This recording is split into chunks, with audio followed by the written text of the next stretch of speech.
नमस्कार साथियों, मैं मुकेश परिहार आपका हार्दिक अभिनंदन करता हूं, स्वागत करता हूं बाल विकास की इस क्लास में।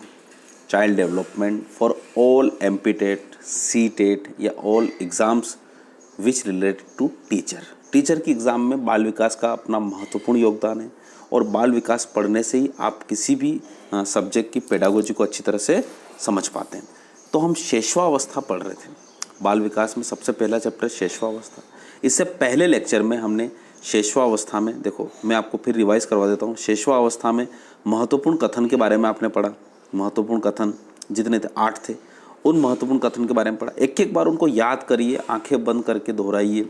चीज़ें देखो, जितना आप दोहराएंगे उतना फ़ायदा होगा। इनको लॉजिकली याद करिए, उनको दोहराइए। जितना अच्छा लॉजिकली भी याद करेंगे तो बहुत अच्छी चीज़ रहेगी। वो लॉजिकली को भी आप विदिन 24 आवर्स आपको रिवाइज करना रहेगा। उसके बाद हम बात करते हैं उपनाम की। तो उपनाम भी हमने यहाँ पे इसके 8 उपनाम दिए थे और उनके बारे में अच्छी तरह से आपको समझाया था। उसके बाद इसकी महत्वपूर्ण विशेषताएं थी, उनके बारे में भी आपको बताया। देखिए, आपको ये चीज़ें दोहरानी है। मैं यहाँ पे अगर आपका टाइम वेस्ट करूँगा तो ज़्यादा अच्छा नहीं रहेगा। कहीं ना कहीं मैं इन सारी चीज़ों को पिछले वीडियो में बताइए अच्छी तरह से। उनको अच्छी से अच्छी तरह से आप करिए। इससे क्या होता है, आपके अंदर इसके अंदर जो कैपेसिटी आएगी। देखिए, पढ़ते रहेंगे कुछ नहीं होगा, पढ़कर आपको लर्न भी करना, याद भी करना, सीखना भी है और उनके साथ लॉजिकली आप जुड़े रहिए। ठीक है, अब हम पढ़ते हैं हमारे शैशवावस्था में आज शारीरिक विकास। देखिए, शैशवावस्था का मतलब होता है जन्म से लगाकर लगभग 5 या 6 साल तक का जो बच्चा होता है, उस 5-6 साल तक में बच्चे की लंबाई, वजन, उसका सिर व मस्तिष्क, दांत, मांसपेशियों, किस प्रकार से उसमें ग्रोथ होती है, उस शारीरिक विकास के बारे में हम आज बात करेंगे। तो देखो, चलते हैं हम आगे शारीरिक विकास में। शारीरिक विकास में सबसे पहले लंबाई की बात करते हैं। तो जब बच्चा जन्म लेता है तो जन्म के समय जो बालक होता है, देखिए यहाँ पर एक आदर्श लंबाई ले रखी है। आदर्श का मतलब होता है आइडियल, बिल्कुल एकदम। उसमें कहीं कोई हो सकता है ये वातावरण के कारण, कहीं पर पहाड़ियों के कारण इनमें कुछ लंबाई कम ज़्यादा होती है, पर यह आदर्श लंबाई है। ठीक है, तो जन्म के समय जो बालक होता है वो 51 सेंटीमीटर का होता है और बालिका होती है 50.5 सेंटीमीटर। देखिए, एक बात ध्यान रखिएगा, शैशवावस्था में जो बालक होता है उसको शिशु बोला जाता है। अब वो लड़का हो तो भी शिशु बोला जाएगा, लड़की हो तब भी वो शिशु बोला जाएगा। इस बात को ध्यान रखिएगा। शैशवावस्था में जो बालक होता है उसको हमेशा क्या बोला जाता है, शिशु बोला जाता है। ठीक है, अब शिशु जो होता है, अब उसको यहाँ पे अब लड़का लड़की बोलेंगे नहीं या बालक बालिका नहीं बोलेंगे तो इसको कैसे पता चलेगा। इसलिए यहाँ पे, क्योंकि शैशवावस्था में शिशु को शिशु ही बोला जाता है, मतलब वहाँ पे लड़के और लड़की के लिए जेंडर के लिए कोई, परंतु इसको बालक बोल सकते हैं और बालिका बोल सकते हैं। तो इसका मतलब होता है जन्म के समय बालक 51 सेंटीमीटर के लगभग का होता है और बालिका 50.5 सेंटीमीटर की होती है। ठीक है, इसका इतना सा ध्यान रखिएगा। उसके बाद जब हम शैशवावस्था के अंत में आते हैं तो शैशवावस्था के अंत में जो होता है वो 108 सेंटीमीटर के लगभग हो जाते हैं, लगभग 107-108। शैशवावस्था में लड़कों की लंबाई या लड़कियों की अपेक्षा अधिक होती है। यानी इसका मतलब होता है अगर 108 सेंटीमीटर है तो लड़का अगर 108 है तो लड़की लगभग थोड़ी बहुत कम ही होगी, 107.5 ही होगी। ठीक है, 107.5 ही होगी। इस प्रकार से होती है। तो शैशवावस्था में शारीरिक विकास ये बना। देखिए, बिल्कुल आप तो कॉपी टू कॉपी नोट करते जाइए और याद करते जाइए इनको। ठीक है, आगे हम बढ़ते हैं वजन के बारे में। अगर वजन के बारे में बात करें तो जन्म के समय वजन जो होता है वो ध्यान रखिएगा। जन्म के समय बालक का वजन 3.5 किलोग्राम या 3.6 किलोग्राम के लगभग होता है और बालिका का वजन 3.4 किलोग्राम का। यह आदर्श वजन माना जाता है। अगर 9 महीने में, अगर प्री मेच्योर डिलीवरी नहीं हुई है, 9 महीने में हुई है, माता का स्वास्थ्य भी अच्छा है, तो इस प्रकार का बच्चा बालक बालिका इतने वजन का रहता है। कई सारी चीज़ें होती है, कॉम्प्लिकेशन होते हैं जिसके कारण क्या होते हैं, बच्चों का वजन कम हो जाता है। कभी कभी क्या होता है, प्री मेच्योर डिलीवरी भी हो जाता है, बच्चा अंदर रहता है तो वो उसको ऑपरेशन से सीजर करके निकालना पड़ता है, तो बच्चा फिर क्या होता है, मेच्योर नहीं होता है, उतना वजन नहीं होता है। ठीक है, बहुत सारी परिस्थितियाँ रहती है, पर ये आदर्श स्थिति में होता है। और जब वह शैशवावस्था के अंत तक पहुँच जाता है, अगर शैशवावस्था के अंत तक पहुँच जाता है तो उसका वजन कितना हो जाता है, 18 किलोग्राम के लगभग हो जाता है। 6 माह में शिशु का वजन दुगुना हो जाता है। दुगुना का मतलब, इसका मतलब होता है अगर जैसे पैदा हुआ तो वजन कितना हुआ 3.5 किलोग्राम, तो 6 महीने में ये वजन कितना हो जाएगा, 7 किलोग्राम 8 किलोग्राम के लगभग वजन हो जाए। शैशवावस्था में लड़कों का भार लड़कियों से अधिक होता है, यानी लंबाई भी लड़कों की ज़्यादा होती है और यहाँ पे वजन भी लड़कों का ज़्यादा होता है। नवजात शिशु का वजन जन्म के पहले सप्ताह में घटता है। इसका कारण क्या? इसके कारण के बारे में भी हम बात करते हैं। नवजात शिशु जो होता है वो क्या होता है कि जब बच्चा अपनी माँ की जो गर्भ से निकल के आता है, तो गर्भ से निकलने के बाद यहाँ का जो वातावरण होता है उस वातावरण से वो समायोजन नहीं कर पा सकता, एडजस्टमेंट नहीं कर पाता, क्योंकि माँ की कोख में तो वो बिल्कुल एकदम सुरक्षित रहता है, उसको बिल्कुल आराम से सारी चीज़ें उसको मिलती है। पर जैसे वो बाहर आता है एकदम वो वातावरण के बाहरी वातावरण जहाँ पे ठंड गर्मी बहुत सारी चीज़ें रहती है, उससे वो एडजस्ट नहीं कर पाता है और उस एडजस्टमेंट के कारण नवजात शिशु का वजन जन्म के पहले सप्ताह में क्या होता है? घटता है। ठीक है, अब आगे बढ़ते हैं, अपन बात करते हैं हम इसकी सिर व मस्तिष्क की। तो बालक का जो सिर होता है या मस्तिष्क होता है उसके विकास के बारे में बात करते हैं। तो आपको मैं बता ही चुका हूँ कि जन्म के समय बालक का वजन, जो मस्तिष्क का जो वजन होता है, सिर व मस्तिष्क का जो वजन होता है वो 350 ग्राम होता है और अंत में कितना हो जाता है? 1 किलोग्राम 250 ग्राम। इसका मतलब ये हुआ, और टोटली मस्तिष्क का वजन कितना होता है? मैंने आपको कल ही बताया था कि 1 किलो 450 ग्राम के लगभग होता है, ये लगभग मैं बता रहा हूँ। तो इसका मतलब होता है 90% जो होता है वो मस्तिष्क का विकास ऑलरेडी शैशवावस्था में हो चुका है। यानी मस्तिष्क का विकास शारीरिक रूप से देखें तो उसका 90% विकास शैशवावस्था में हो चुका है। ठीक है, आगे चलते हैं हम हड्डियों के बारे में बात करें। देखिए हड्डियां बिल्कुल एकदम इंपॉर्टेंट है, यहाँ पे तीनों अवस्थाओं के बारे में एक साथ हम बताएंगे। सॉरी, जन्म के समय हड्डियां होती है 270। इसका मतलब देखो, कुल मिला के आपने यही किताबों में पढ़ा है कि हड्डियां कितनी होती है? 206। हड्डियां कितनी होती है? 206 हड्डियां होती है। तो 206 हड्डियां होती है, कहाँ होती है? किशोरावस्था में हो रही है। पर आपको सिखाया गया, पर जन्म के समय बालक के अंदर क्या होती है? 270 हड्डियां होती है, मतलब 206 से ज़्यादा होती है। उसके बाद क्या होता है? कुछ छोटी छोटी हड्डियों में क्या होता है, और वो छोटी छोटी हड्डियां थोड़ी और बढ़ती है, मतलब एक छोटी हड्डी एक और छोटी हड्डी, तो बाल्यावस्था में वो हड्डियों की संख्या और बढ़ जाती है और वो क्या हो जाती है? 350 हो जाती है। यानी हड्डियों की संख्या बाल्यावस्था में बढ़ जाती है, पर जैसे ही बाल्यावस्था से किशोरावस्था की तरफ जाते हैं तो हड्डियों को जुड़ने की एक प्रोसेस होती है जिसको बोलते हैं अस्थिकरण। क्या बोलते हैं? अस्थिकरण। तो अस्थिकरण नाम की एक प्रोसेस होती है। उस प्रोसेस के कारण बाल्यावस्था से किशोरावस्था में आने पर हड्डियों का क्या हो जाता है? जुड़ाव हो जाता है, और हड्डियां जुड़ने के कारण बच्चे के जो अंदर होती है वो हड्डियां जो होती है वो 206 हो जाती है, और हमें किताबों में भी 206 हड्डियां पढ़ाई जाती है। तो ध्यान रखिएगा, 270, 350 और 206। ठीक, अब हम आगे चलते हैं हमारे पास अगले की तरफ। दांत। अगर हम बात करें दांत की, तो दांत जो होता है, जन्म के समय कोई दांत नहीं होता। देखा क्या आपने बच्चे के अंदर? जन्म के समय बिल्कुल जन्म के समय कोई दांत नहीं होता है। ठीक है, ये दांत हो रहा है, जैसे ये बच्चा है, बच्चे में कोई दांत हो रहा है कि यहाँ पे कोई दांत नहीं हो रहा। ठीक है, तो जन्म के समय कोई दांत नहीं होता है। उसके बाद क्या होता है? 6 माह में एक दांत अस्थायी दांत या दूध के दांत आता है। ये ईद नहीं है, वो दूध के दांत आते हैं। इसका मतलब क्या हुआ? 6 माह के अंत में एक दांत आता है। ठीक है, एक दांत, और दूध के दांत आते हैं। उसके क्या होते हैं? दूध के दांत। उसमें से एक स्थायी रहता है। ठीक है, अब अगर हम ज़्यादा आगे आगे और बढ़ते जाएं, ठीक है, अवस्था के अंत में, अवस्था के अंत का मतलब होता है लगभग 5 या 6 साल के अंत में, तो बात करते हैं तो उसके 2 या 3 यानी 6 साल तक लगभग बच्चे के अंदर 2 या 3 स्थायी दांत हो जाते हैं, और 13 या 14 अस्थायी दांत हो जाते हैं। ये 13 और 14 क्या है? अस्थायी दांत। ठीक है, यूं बोलें तो आपके बारे में बात करें तो टोटल कितने होते हैं? 16 दांत आ जाते हैं। इस बात को आप ध्यान रखिएगा, ये बात हमेशा ध्यान रखिएगा। इस अवस्था के अंत में दांतों की कुल संख्या कितनी हो जाती है? लगभग 16 हो जाती है। 16 का मतलब होता है अगर 14 अस्थायी दांत है तो 2 होंगे स्थायी, और अगर 13 स्थायी है तो 3 होंगे अस्थायी। तो इस प्रकार से टोटल कितने हो जाते हैं? 16 दांतों की संख्या हो जाती है।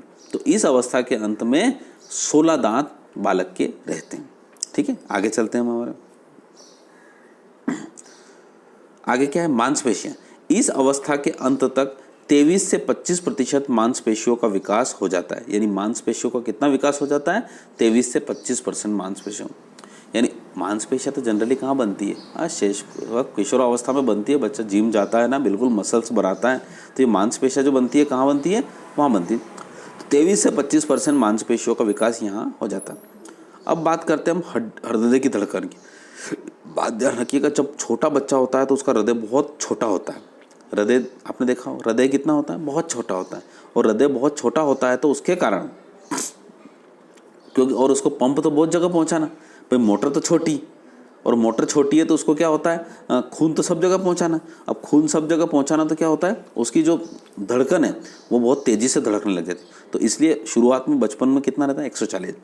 धीरे धीरे जब बाल्यावस्था में होता है तो 100 होता है, और किशोरावस्था में 72, जो हमारा एक आदर्श है कि जो हार्ट बीट होती है वो 72 होना चाहिए। हम यही बोलते हैं, डॉक्टर भी यही बोलते हैं, है ना। तो इस प्रकार से, परंतु शेषवावस्था में 140 होती है। देखना बच्चों भी, छोटा छोटा बच्चा होता है बहुत जल्दी जल्दी सांस लेता है। और उसके बाद बाल्यावस्था में 100 होती है और किशोरावस्था में 72 होती है। देखिए इन तीनों को एक साथ इसलिए बताया क्योंकि तीनों एक साथ याद हो जाएगी, ठीक है, कुछ चीज़ों को एक साथ। अब हम आगे बढ़ते हैं। हमारे पास शेषवावस्था में शारीरिक गतिविधियाँ क्या क्या, मतलब आखिर वो किस प्रकार की गतिविधियाँ करने लग जाता है। 1 माह का बच्चा शिशु अपना सिर ऊपर उठाने लग जाता है, क्योंकि हम शारीरिक गतिविधियों के बारे में हो जाता है तो सिर ऊपर उठाने लग जाता है, यूं यूं हिलाने लग जाता है। जैसे एक बच्चा है, सिर है तो यूं करके उठाने लग जाता है वो, ठीक है। चलिए, अब उसके बाद सहारे के साथ बैठने लग जाता है। यानी अब दूसरा जो होता है वो क्या होता है? सहारे के साथ बैठने लग जाता है। चलो मैं सारे लिख ही देता हूँ, उसके बाद यहाँ पे चित्र बनाने में भी ठीक रहेगा। क्या हो रहा है? सहारे के साथ बैठने लग जाता है। यानी ये दीवार है, अब इस दीवार पे बच्चा क्या होगा? सहारे के साथ बैठ जाएगा।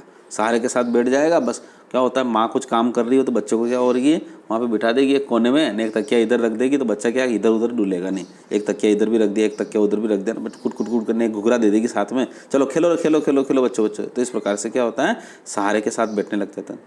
अब 7 माह का बच्चा बिना सहारे के बैठने लग जाता है, तो माँ क्या करती है, जैसे कि बड़ा सा हॉल होता है ना, तो उसके बीच में, क्योंकि वो जाएगा तो कहीं नहीं, तो 7 माह के बच्चे को बीच में बैठ देते हैं और घुघरा हाथ में दे देते हैं, वो कट कट कट कट करा करता है। और मम्मी क्या होती है, क्योंकि आपको पता है हर घर में लगभग यही होता है कि बच्चों को रखने वाले कितने कौन होते हैं? दादा दादी होते तो ठीक है, नहीं तो आजकल तो क्या होता है, परिवार में दादा दादी को अलग कर दिया जाता है, चलो अलग रहो रहे, उसके। तो इस प्रकार से, या फिर कहीं पर भी नौकरी पर चले गए, तो इस प्रकार से सारी चीज़ें होती है। तो यहाँ पर बिना सहारे के बैठने लग जाता है। अब 10 माह का बच्चा शिशु घुटने पर चलने लग जाता है। अब घुटने पर चलने लग जाता है तो माँ के तो सहमत आ गई, वो कहीं पर भी जाके ना डोरा डोरी करता है, इधर गिलास जो कर दी, ये उधर कर दिया, तो शिशु घुटनों पर चलने लग जाता है।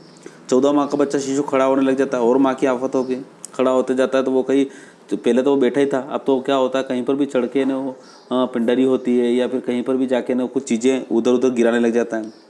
और 15 माह का बच्चा तो और ज़्यादा खतरनाक, शिशु पैरों से चलने लग जाता है। तो इस प्रकार से यहाँ पे शारीरिक गतियाँ होती है 15 महीने, और 15 महीने के बाद क्या होता है, बस वो चलने का ही काम करता है, और क्या। तो इस प्रकार से ये छोटे छोटे क्वेश्चन हैं, इनको याद रख लेना। कितने माह बच्चा शिशु घुटने पर चलने लग जाता है? तो लगभग 10 माह का। 15 माह का बच्चा शिशु पैरों से चलने लग जाता है। तो इस प्रकार की छोटी छोटी चीज़ें हैं, शारीरिक गतिविधियाँ, आप उनको याद रखिए। तो इस प्रकार से हमने यहाँ पे शारीरिक विकास के बारे में पढ़ा। अब हम बात करते हैं मानसिक विकास के बारे में। किसके विकास के बारे में? शेषवावस्था में मानसिक विकास। अब मानसिक विकास का मतलब ध्यान रखिएगा, ये अगर मैं लूँ मानसिक विकास के साथ साथ अगर मैं लूँ संज्ञानात्मक विकास तो भी वही है, अगर मैं लूँ ज्ञानात्मक विकास तो भी वही है, ठीक है। हम इसको जीन पियाजे के संज्ञानात्मक विकास के संदर्भ में बहुत अच्छी तरह से पढ़ेंगे, परंतु यहाँ पर थोड़ी थोड़ी ज़रूरत है, इसलिए हम उसको यहाँ पर भी पढ़ेंगे। ध्यान रखिएगा, यहाँ पर भी पढ़ेंगे, परंतु हमारे कोर्स में जीन पियाजे का संज्ञानात्मक विकास यानी मानसिक विकास के बारे में उसने बताया कि बच्चा उन्होंने उसको अवस्थाओं का अलग डाला, इंद्रिय जनित गामक अवस्था, है ना, उस प्रकार से डाला है। पर यहाँ पे उनकी अवस्थाओं के बारे में नहीं, यहाँ पे हम जन्म से लगाकर 18 साल तक के बच्चे को शेषवावस्था, बाल्यावस्था और किशोरावस्था में किस प्रकार से मानसिक विकास होता है उसके हिसाब से पढ़ेंगे। लगभग दोनों ही मेज खाएंगे आप, ठीक है। तो अब यहाँ पर हम बात करते हैं मानसिक विकास की। तो मानसिक विकास क्या होता है? क्या होता है मानसिक विकास? ज्ञान के भंडार में वृद्धि। ध्यान रखिएगा, लिख लीजिए भले। मानसिक विकास का मतलब होता है ज्ञान भंडार में वृद्धि। बच्चे के अंदर ज्ञान में जितना भंडार में वृद्धि होगी उसी को बोलते हैं उसका मानसिक विकास बढ़ रहा है। अगर सही ढंग से देखें तो मानसिक शक्तियों के उदय तथा वातावरण के प्रति समायोजन की क्षमता का नाम ही मानसिक विकास है। क्या है, ध्यान से फिर से सुन लीजिए, लिख लीजिएगा, मैं बोल रहा हूँ लाइन। मानसिक शक्तियों के उदय, मानसिक शक्तियों का जो है उदय हो गया, और वातावरण के प्रति समायोजन यानी एडजस्टमेंट की क्षमता का नाम ही मानसिक विकास है। देखिए वातावरण से समझ, देखिए छोटा बच्चा होता है, अगर 1 साल का बच्चा होता है तो उसको ठंड में रख दो तो क्या होता है, वो समायोजन कर लेगा क्या कि उसको रज़ी ओढ़ना है कि रज़ी नहीं ओढ़ना है, उसको हवा करना है, गर्मी लग रही तो इस प्रकार के समय जब जब वो बच्चा इस समायोजन करने लग जाता है, ध्यान रखिए वातावरण में समायोजन करने की क्षमता का नाम ही मानसिक विकास है। इस बात को हम समझ लेना। क्या करना, वातावरण के प्रति समायोजन की क्षमता का नाम ही मानसिक विकास है। इस बात को आप अच्छी तरह से नोट डाउन कर लेना, उसके बाद ही हम इसके बारे में लिखते हैं। चलिए अब आगे बढ़ते हैं हम। सबसे पहले 0 से 1 माह से पहले कोई मानसिक क्रिया नहीं होती, क्योंकि लगभग 1 माह तक का बच्चा क्या मेंटल एक्टिविटी करेगा, क्या वो एडजस्टमेंट करे, सॉरी। अब उसके बाद बात करते हैं 1 माह का बच्चा भूख, प्यास, निद्रा, अन्य शारीरिक आवश्यकता होने पर बालक हाथों से और पैरों से क्रिया करता है। क्रिया है वो, क्रिया नहीं, क्रिया करता है और रोने और चिल्लाने लग जाता है।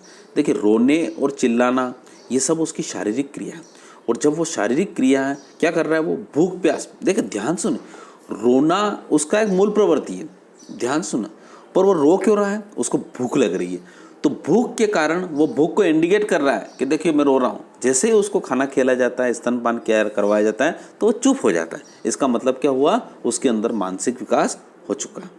अब आगे चलते हैं। दूसरे माह में वो ध्वनियाँ पहचानता है, जैसे कि मम्मी करती है चुप चुप चुप चुप चुप हो जा, बिल्कुल चुप हो जा, टुक टुक टुक टुक, और पापा चुप चुप, बिल्कुल इस प्रकार से तो ध्वनियाँ पहचानने लग जाता है कि ये मेरी पहचान वाली ध्वनि है, ठीक है। और ध्वनियों के प्रति वो क्या करने लग जाता है, प्रतिक्रिया भी देने लग जाता है, ठीक है। तीसरा है, तृतीय माह में माता को पहचानने लग जाता है, ये माता है, क्योंकि आपको पता है वो जो उसका जो, अच्छा माता को कैसे पहचानने लग जाता है, स्पर्श से। माता का स्पर्श उसको समझ में आने लग जाता है कि ये माता का स्पर्श है। उस माता के स्पर्श को उसमें मानसिक रूप से उसने पहचान लिया। जैसे ही उसको रात में भी अगर पता चले कि अगर मम्मी तोकेगी तो वो बिल्कुल नहीं रोएगा, अगर किसी और ने तोक लिया, जैसे उसका स्पर्श लगा तो वो क्या होता है, ये मम्मी नहीं है, ये माता नहीं है, तो वो रोने लग जाता है, ठीक है। बहुत इंपॉर्टेंट है। चौथा है, वस्तुओं को पकड़ने लग जाता है, जैसे कि आपको कोई भी हाथ में दे दो, जैसे कि आप वस्तुओं को कैसे पकड़ने लग जाए, जैसे कि पता चला कि भाई क्या हुआ, लड़का हुआ है तो क्या हुआ, मौसी जी आए तो मौसी जी ने क्या किया, 100 रुपये का नोट बच्चे को दे दिया, तो बच्चे ने क्या हुआ, 4 माह का बच्चे ने 100 रुपये का नोट पकड़ लिया, ये हाथ में पकड़ लिया। अपन नहीं बोलते देखो छोटे छोटे बच्चों को भी पैसों से मोह होने लग गया, तो वो क्या हो रहा है, बच्चा क्या करता है, उसको चीज़ों को क्या होता है, पकड़ लेता है, ठीक है। 4 माह का बच्चा वस्तुओं को पकड़ने लग जाता है। उसके बाद आता है हम 6 माह का बच्चा आवाज़ का अनुकरण करता है। आवाज़ का अनुकरण का मतलब होता है, जैसे कि आपने बोला, बच्चा बोला मम्मी बोली पिंटू पिंटू, तो बोलेगा पिंटू पिंटू। उसके बाद बोलेगा मेरा लाला बच्चा, मेरा लाला बच्चा, मेरा गोला बच्चा, मेरा गोला बच्चा, ठीक है। इस प्रकार से तो इस प्रकार से यहाँ पे क्या होता है, पिंटू, लाला, गोला, मेरा राजा बच्चा, राजा राजा, तो बोले लाजा लाजा, इस प्रकार से तो वो अनुकरण करने लग जाता है, ठीक है। आगे हम बात करें तो अपना नाम पहचानने लग जाता है। देखिए ध्यान रखिएगा, नाम कैसा, जैसे कि उसको अब देखो, अब नाम तो क्या है, हम कोई ना कोई बच्चे का नाम रख ही देते हैं, छोटे बच्चे होते हैं, अब बिना नाम के तो बोलेंगे नहीं, ए लाला लाला, अब लाला भी बोल दिया, अगर वो सब लाला लाला बोलने लग जाए, जैसे कि हमारे एक लाला का है भाटी जी हमारे, तो वो लाला लाला बोलते हैं, तो अब उस प्रकार से क्या होता है, अगर उसको लाला बोल दिया तो सभी अगर लाला बोलेंगे तो उस प्रकार से प्रतिक्रिया करेगा, वो हाथ ऊंचा करने लग जाएगा, आंखें करने लग जाएगा, हंसने लग जाएगा, तो इस प्रकार से क्या हो रहा है, उसको बोलते हैं जैसे, ठीक है। तो यहाँ पे क्या होता है, नाम पहचानने लग जाता है और नाम के प्रति वो प्रतिक्रिया देना शुरू कर देता है। अगर हम बढ़ते हैं, प्रेम व क्रोध का भाव समझने लग जाता है। प्रेम का भाव कैसा है, क्रोध का भाव कैसा है, बहुत शानदार बच्चा यहाँ पे बहुत प्रेम और क्रोध का मतलब क्या हो रहा है, जैसे कि अच्छा बच्चा बच्चा बच्चा आजा आजा आजा आजा, तो वो प्रेम का वो, अब उसको ए चुप हो जा, तो उसको लग जाता है बोर होने का, और होठ निकाल के ना, होठ ऐसे निकालता है बिल्कुल, देखना बच्चे ऊ करने लग जाता है उस प्रकार से। ठीक है, अब 8 माह का बच्चा होता है, खिलौनों के साथ खेलने लग जाता है। 8 माह का बच्चा खिलौनों के साथ खेलने लग जाता है, और खिलौना छीलने पर क्या होता है, रोना भी शुरू कर देता है। ठीक, और लगभग 1 साल में प्रथम वर्ष में कुछ शब्द बोलता है। ध्यान रखिएगा, प्रथम सार्थक शब्द जो बोलता है वो 14 माह में बोलता है। बच्चा क्या होता है, प्रथम अगर सार्थक शब्द का मतलब होता है ऐसा जो शब्द जो हमें समझ में आ जाए, वो बच्चा लगभग वो 14 माह में बोलता है। द्वितीय वर्ष में शब्द भंडार में 100 से 200 शब्द वो छोटे वाक्य बनाने लग जाता है। ये सब मानसिक विकास ही है भाई, ऐसी प्रकार की चीज़ें अगर वो कर रहा है, वो 100-200 शब्द बोल रहा है, छोटे वाक्य बनाने लग जाता है। छोटे वाक्य मतलब होता है मैं स्कूल जाता हूँ, मैं स्कूल जाता, मैं खाना खाता, है ना, पापा मुझे मालते, इस प्रकार के छोटे छोटे वाक्य जो होता है वो बच्चे द्वितीय वर्ष में बोलना चाहता है। तृतीय वर्ष में अपना नाम बता देता है ना, मेरा नाम लाम है, मेरा नाम पिंतु है, मेरा नाम ये, इस प्रकार से वो तोतली भाषा में बोला जाता है। तथा सीधी व लंबी रेखाएं अनुकरण द्वारा सीख जाता है। यानी वो अगर उसको बोलो कि चलो गोले बनाओ, तो ये यूँ लाइनें बना देगा, यूँ लाइनें बना देगा। ठीक है, ये लाइन बना रहा हो, ये लाइन बना दिया उसने, ये काटो, यूँ काटो। आपने देखा होगा पेन देते हो तो यूँ यूँ गचड़म चपड़म यूँ कर देता है वो। तो इस प्रकार की सारी चीज़ें क्या होती है, बच्चे सीधी व लंबी रेखा अनुकरण द्वारा खींचना सीख लेता है। जब हम चतुर्थ वर्ष में जाते हैं तो जिज्ञासा प्रबल होती है। यहाँ पे देखो, जिज्ञासा आदमी की हमेशा ध्यान रखिएगा वो मानसिक रूप से होती है। जिज्ञासा का मतलब होता है उसके अंदर यह चीज़ आ रही है कि यार ये ऊपर जो बड़ा बड़ा ये चंदा मामा चमक रहा है, ये क्या है, तो अब हम बोलेंगे ये चंदा मामा है। इनको मामा क्यों बोलते हैं, वो प्रश्न करेगा। फिर ये रात में क्यों चमकते हैं, इसके बारे में प्रश्न करेगा। अच्छा, ये कभी कभी तो छोटे होते हैं, कभी बड़े क्यों होते हैं, इसके बारे में प्रश्न करेंगे। इनके पास पास जो छोटे छोटे तारे हो रहे हैं वो क्या है, तो आपको पता है ये जिज्ञासा वश पर्सन उसके मन से मानसिक रूप से वो चीज़ें दृढ़ होने लग गई और वो पूछने लग गया कि ये क्या है आखिर। उसके बाद हम आगे बढ़ते हैं, उसी चतुर्वर्ष में वो चित्र बनाने लग जाता है। कुछ भी वो छोटे छोटे 4 साल का बच्चा लगभग चित्र बना देता है। ये बना देगा, ये मम्मी की चोटी बना देगा, ये पापा, तो ये पापा के ये मूँछ बना देगा कि ये पापा की मूँछ है। ठीक है, और ये मम्मी है। और उसके बाद उसकी अगर कोई बड़ी बहन होगी तो ये बड़ी बहन होगी, उस बड़ी बहन की 2 चोटियाँ बना देगा। तो इस प्रकार से क्या हो रहा है, वो चित्र बनाने लग जाता है। ठीक, उसके बाद आगे आ रहा है कई प्रकार की रेखाएं खींचने लग जाता है। ठीक है, कई प्रकार की रेखाएं मतलब ये रेखाएं कुछ भी अगर उसको पेन देते तो पूरा पेज की 12 बजा दे वो। और कई प्रकार के प्रश्न भी पूछता है। प्रश्न तो इतने पूछता है कि हे भगवान, आप उसके बारे में अगर आप उन्हें उसके सामने रामायण, जैसे अभी रामायण चल रही थी, तो हमारे भी छोटे बालक है तो रामायण चल रही थी, तो वो रामायण के बारे में और इतने प्रश्न पूछता है कि भगवान, अब वो तीर कैसे चलता है, ये कैसे चल रहा है, ये यहाँ पे क्या जा रहा है, वो उसको क्यों जाता है, आप उसका जवाब देखें। तो कई सारे प्रश्नों की झड़ियाँ बच्चा यहाँ पे लगा देता है। उसके बाद हल्की व भारी वस्तुओं में अंतर करना सीख जाता है। उसको पता लग जाता है 4 साल में हल्की और भारी वस्तु। अगर ऐसा नहीं, पहले क्या उसको पता नहीं लगता था, अब उसको पता लग जाता है कि ये बड़ा सा टोकरा है। जैसे कि हल्की भारी वस्तु के बारे में तो एग्जांपल देते हैं, जैसे ये एक छोटा टोकरा है, इसमें कुछ फल पड़े हुए, आम पड़े हुए हैं, और एक बड़ा टोकरा है, इसमें भी आम पड़े हुए हैं। तो आप बोलोगे ये तोक के लिया, तो वो बोलेगा नहीं, ये नहीं तोकेगा मेरे से। क्यों? क्योंकि ये बड़ा है और ये छोटा, हाँ मैं तोक लूँगा, इसमें 3 आम है। तो इस प्रकार से वो छोटे और बड़े के बीच में जो है वो अंतर कर पाता है। ठीक है, पहले जब छोटा होता था 4 साल से पहले, तो वो क्या होता था, बड़े को भी तोकने लग जाता, ओह मैं तोक रहा हूँ, और तुकता नहीं तो फिर नहीं तुक रहा है। पर अभी तो वो देख के बता देता है कि ये मेरे से तुकेगा, ये मेरे से नहीं तुकेगा। ठीक है, 6 वर्ष का बालक 15 से 20 तक गिनती सीख जाता है। लगभग आज की तारीख में तो स्कूलों में लगभग 100 तक गिनती सिखा देते हैं। ठीक है, पर ये लगभग 20 तक गिनती सीख ही जाता है। ठीक है, और व्याकरण की दृष्टि से शुद्ध वाक्य बोलने लग जाता है। अब यहाँ पे उसको क्या, देखो जिस भी माहौल में रहेगा भाई, माहौल में हम क्या बोलते हैं, स्कूल जा रहे हो क्या आप, स्कूल जा रहे हो क्या आप अच्छे लगते हो क्या, है ना, मम्मी मुझे अच्छा रखती है, पापा मुझे डांटते हैं। इस प्रकार के जो वाक्य होते हैं वो शुद्ध वाक्य वो बोलने लग जाता है। ठीक है, तो इस प्रकार से आपने यहाँ पर क्या सीखा, हाँ, जो सारी चीज़ें मानसिक विकास के संबंध में पूछी। ठीक है, कल्पना का विकास 2.5 वर्ष के बाद शुरू हो जाता है। देखिए ध्यान रखिएगा, जो उसके अंदर एक विकास होना चाहिए वो कल्पना का मतलब होता है अगर मैं ऐसा होता तो, कल्पना होती है।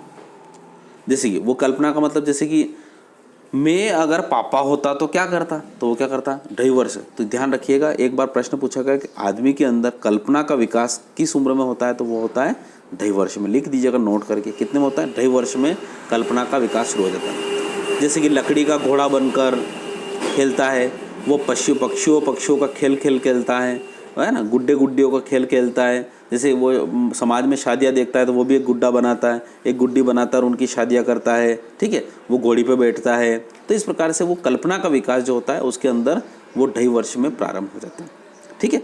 तो इस प्रकार से हमने यहाँ पर आपके लिए ये सीखा। देखिए अब आप ध्यान रखिएगा, इन चीज़ों के बारे में एग्जाम में क्वेश्चंस कैसे बनते हैं उनके बारे में भी देखिए।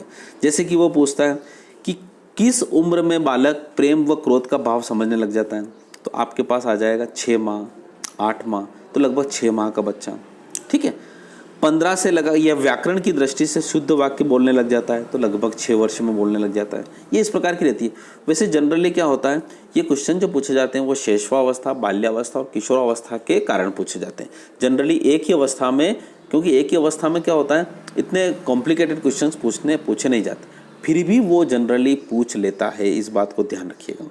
यानी किस माह में माता को पहचानने लग जाता है, तो वो लगभग 3रे माह में अपने माता को पहचानने लग जाता है।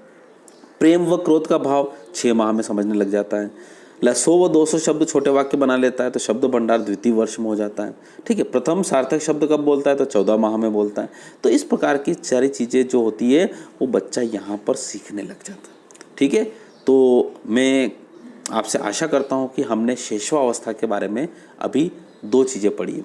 एक तो पढ़ा है शारीरिक विकास और एक और पढ़ा है मानसिक या ज्ञानात्मक या फिर संज्ञानात्मक विकास आपने पढ़ा है। अब हमें इसके संवेगात्मक विकास और सामाजिक विकास के बारे में पढ़ना है। अब हम अगले लेक्चर में पढ़ेंगे, ठीक है। तो बिल्कुल साथ साथ में याद कर रखिए, नोट्स बनाइए और नोट्स को रोज़ाना आधे घंटे पढ़िए। देखिए ध्यान रखिएगा, रोज़ाना पढ़ेंगे तो ही आएगा आनंद, नहीं तो देखिए मैं कह रहा हूँ पढ़ाने वाले यूट्यूब पे बहुत मिल जाएंगे, बहुत सारी जगह पढ़ा के ना वो भी निकल जाएंगे, पर आप याद नहीं करोगे तो कुछ नहीं होगा। सिस्टमेटिक अपना नोट्स बनाइए और उसी नोट्स से अपनी तैयारी करिए, ठीक है। तो बहुत बहुत धन्यवाद, थैंक यू सो मच। अगर आपको अच्छा लगता है तो अपने जितने भी बाल विकास की तैयारी कर रहे हैं, MP टेट की तैयारी कर रहे हैं, उनको ये वीडियो शेयर करिए, उनको बताइए कि यहाँ पर आपको सारी चीज़ें मिल जाएगी, ठीक है। और उनको भी ये चैनल सब्सक्राइब करवाइए, ओके। बस आपसे यही आशा है। बहुत बहुत धन्यवाद, थैंक यू सो मच। जय हिंद, जय भारत।